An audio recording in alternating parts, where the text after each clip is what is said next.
इस वीडियो में मैं आपको 3 चीजें बताने वाला हूं। मॉक देने से पहले क्या करना है, मॉक देते समय किन बातों का ध्यान रखना है और मॉक देने के बाद किन बातों का ध्यान रखना है। जैसे युद्ध लड़ने से पहले आपको दुश्मन की ताकत का अंदाजा होना चाहिए, वैसे ही एक एग्जाम को क्रैक करने से पहले अपनी और एग्जाम के लेवल का आपको पता होना चाहिए। इस वीडियो को देखने के बाद 100% आपका स्कोर मॉक टेस्ट में 1.5 गुना बढ़ने वाला है, तो इसको वीडियो को ध्यान से देखिएगा।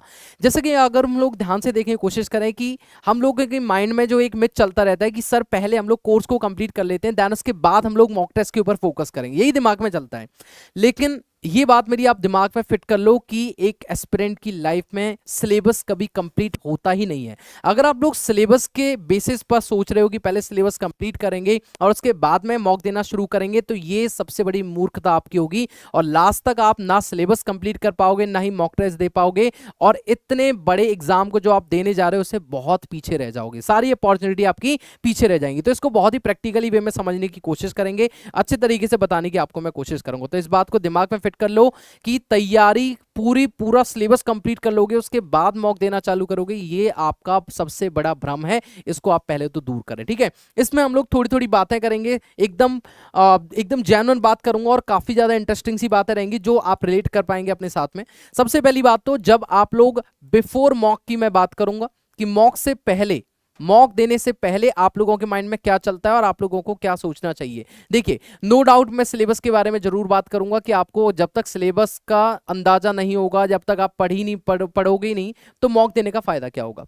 लेकिन मेरा फोकस क्या रहता है, अभी फिलहाल में एसएससी चाहिए, उसके लगभग 3-4 महीने बचे हुए हैं, तो आपको फिलहाल अभी भी 1 महीने आगे का जो 1 मंथ है आपका, उस पे आपको पूरी तरीके से सिलेबस के ऊपर फोकस करना है। ठीक है, सिलेबस के ऊपर पूरी तरीके से फोकस करिए और जैसे ही आपका 50% सिलेबस कंप्लीट होता है, ठीक है, जैसे ही आपका 50% सिलेबस कंप्लीट होता है, आप यहां से मॉक देना शुरू कर दें। मतलब कि पहले आपको सोच के रखना है ये मॉक से पहले ही कि मेरे को 50% कोर्स को इस महीने के अंदर टारगेट करके कंप्लीट करना है सिलेबस को, और सिलेबस कंप्लीट करने के बाद मुझे मॉक देना शुरू कर देना है। ठीक है, इस बात को आप पहले सबसे पहले दिमाग में रखें।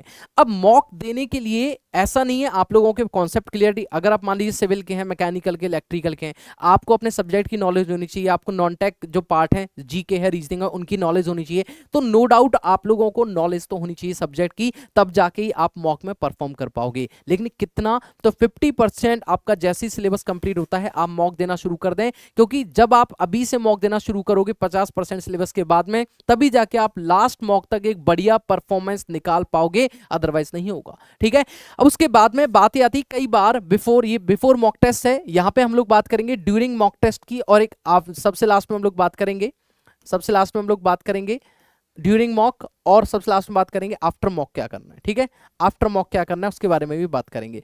अब देखो, 2 चीज मैंने आपको पहले बता दी कि आप लोगों को माइंड में ये जरूर रखना है कि अपना लेवल और एग्जाम का लेवल क्या आने वाला है, ये आपको जरूर पता होना चाहिए मेन एग्जाम में बैठने से पहले।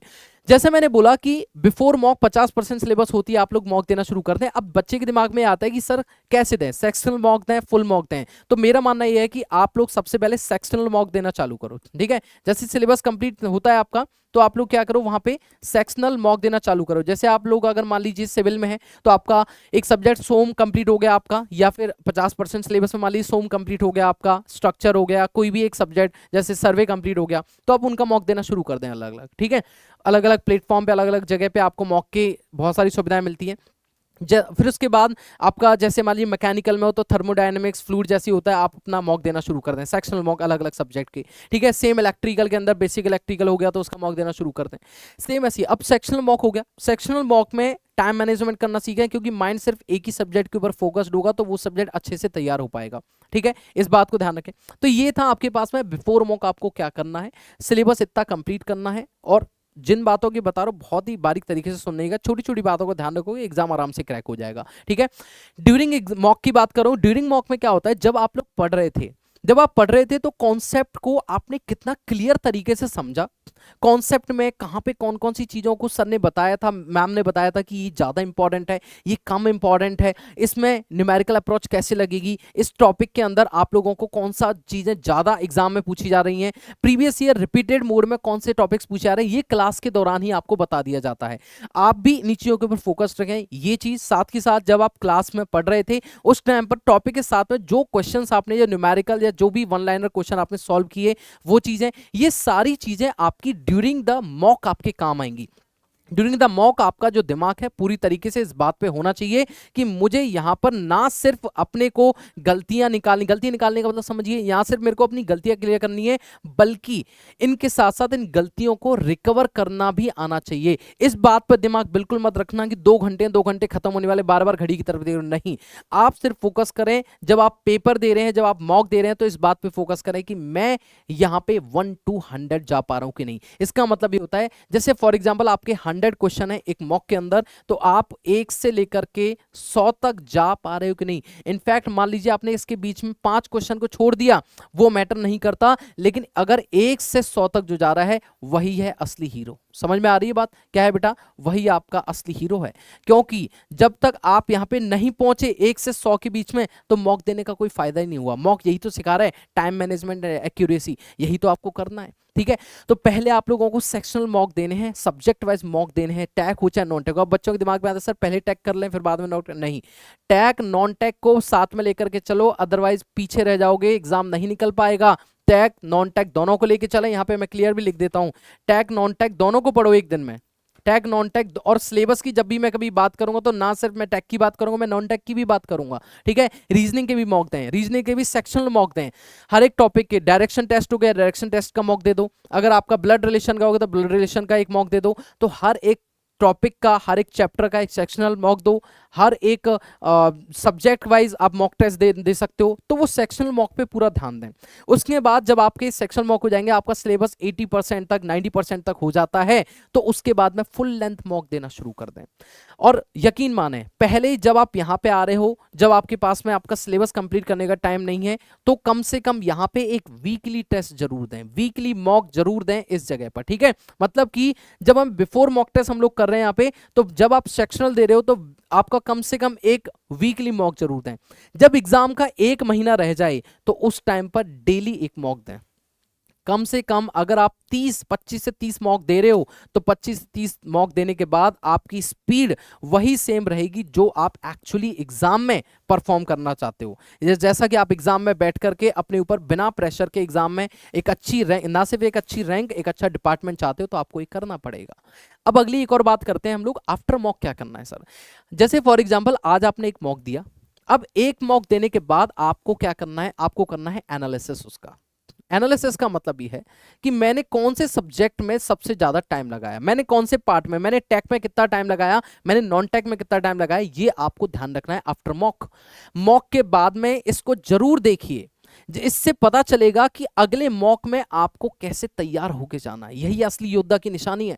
वो देखता है कि पिछले बार मेरे दुश्मन ने मेरे ऊपर कैसे अटैक करने की कोशिश की, तो वो फिर इसका लूप होल ढूंढता है। तो आपको भी लूप होल समझना है कि मैं कहां फंस रहा था और मुझे अब कहां निकलने की जरूरत है। यही असली खेल है इसका, यही चक्रव्यूह से निकलने का तरीका है। तो यहां पे आपको क्या करना है, एनालिसिस जो है ना, इसको जरूर करना है हर एक मॉक टेस्ट को देने के बाद में। ठीक है, और फिर जब दूसरा आपका मॉक दें, तो ऐसा नहीं कि इस मॉक में देख भी लिया, एनालिसिस भी कर लिया, लेकिन वापस से वही गलती रिपीट कर रहे हो, नहीं, आपको इतना समय नहीं मिलेगा।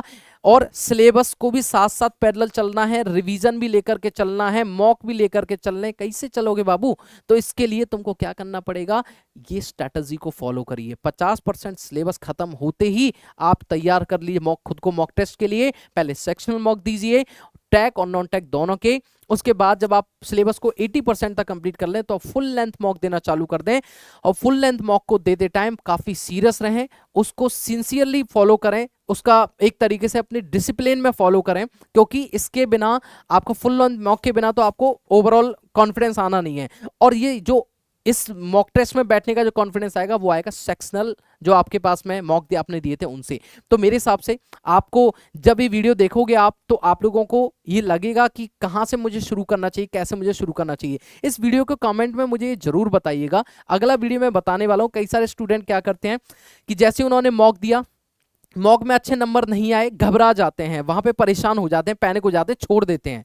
मॉक देना बंद नहीं करना। अगर इसके ऊपर एक और वीडियो चाहते हो तो कमेंट बॉक्स में मुझे जरूर बताना। मैं मिलूंगा नेक्स्ट वीडियो में इसी तरीके की एक और एनर्जेटिक वीडियो के साथ। Stay calm, be hard worker man.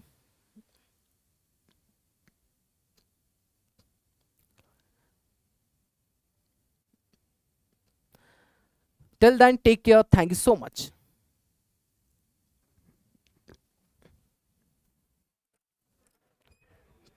कहाँ गए वो?